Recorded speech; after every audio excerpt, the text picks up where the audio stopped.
We're back. Final segment of the Fran Halloran Show this morning.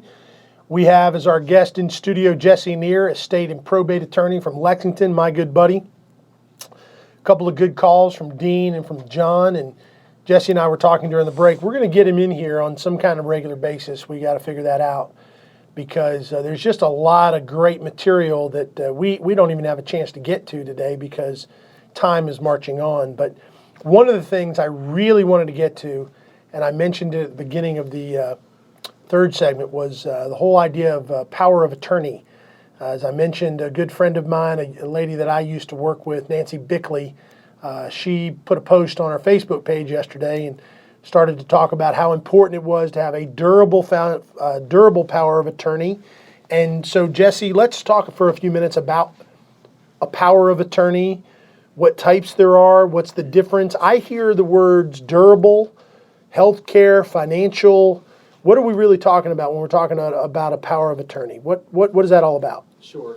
And keep in mind first, a power of attorney is something completely separate than a will. A will is a post-death document. A power of attorney, on the other hand, is a lifetime document. Is it within the will paperwork? It's usually prepared at the same time. I gotcha. It's a completely separate document.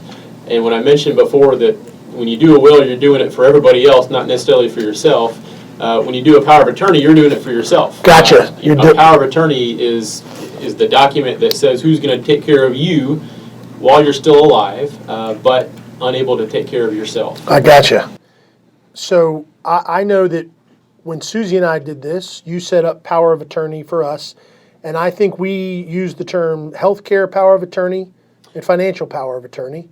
Right. A power of attorney, the document that grants another the authority to take care of you, to make your decisions and manage your affairs for you, it contains two main types of decision making: healthcare and financial. Okay. Sometimes those are separate documents: a separate healthcare power of attorney and a separate durable financial power of attorney.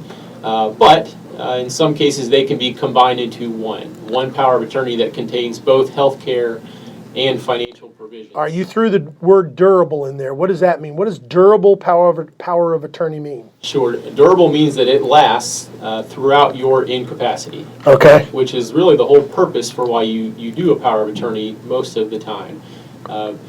Everyone thinks about a car accident, a disaster, something where I might need a power of attorney, but where powers of attorney are most commonly used are simply at the end of your life. People just get old, and just about everyone reaches a point where they can't take care of themselves anymore, and a child or another family member has to step in, help them administer medications, authorize medical treatment.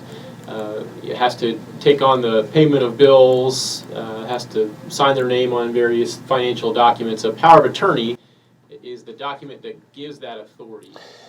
So let me see if I can wrap my head around this. The will really is to take care of my family after I pass away, but the power of attorney is to take care of me when I become unable to take care of myself. That's right. Take care of your person and your money. So in my mindset, I want that will because I want my wife and my children to be taken care of.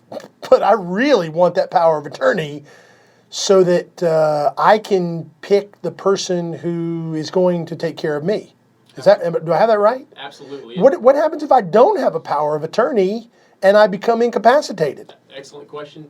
If you become incapacitated and you've not already designated someone to take care of you through a power of attorney, you are most likely going to have to go to the probate court in the county that you reside. Oh my goodness. And have a court-appointed guardian and a court-appointed conservator manage your affairs for you. That's a full formal process. It takes several months. It involves court-appointed examiners to make a finding of incapacity.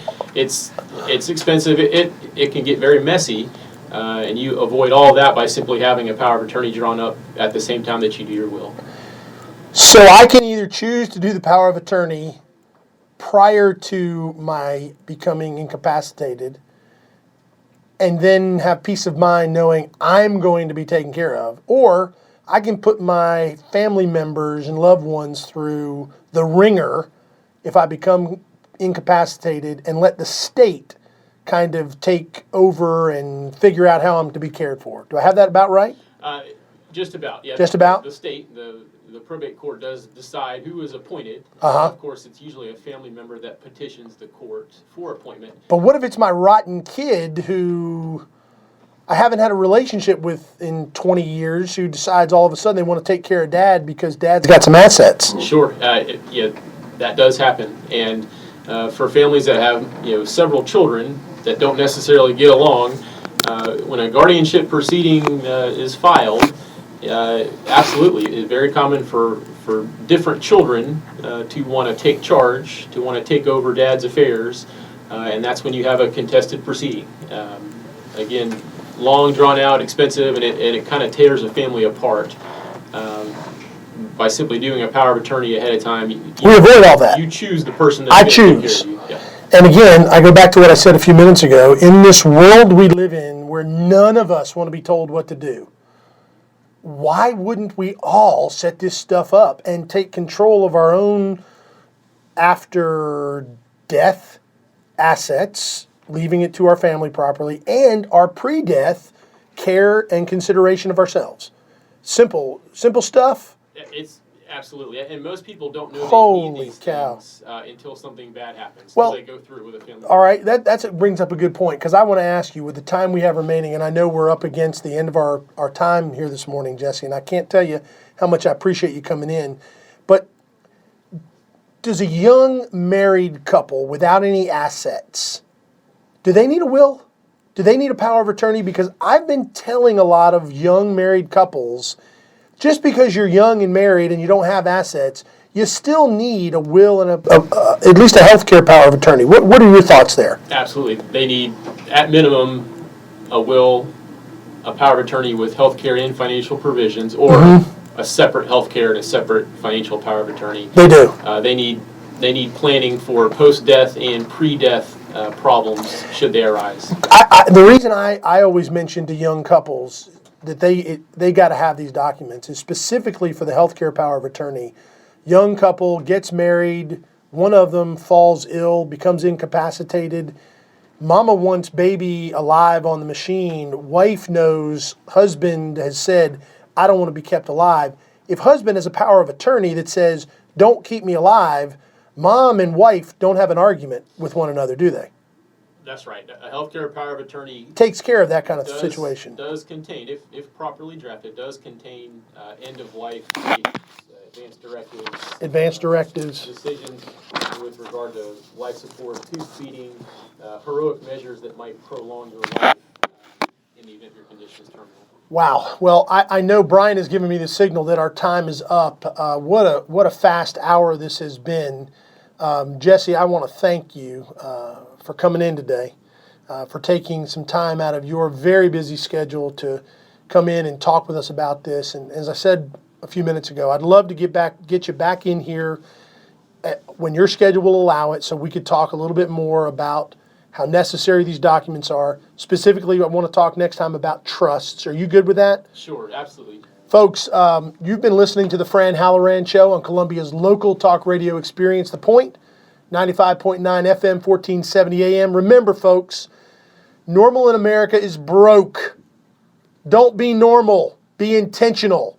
Until next week.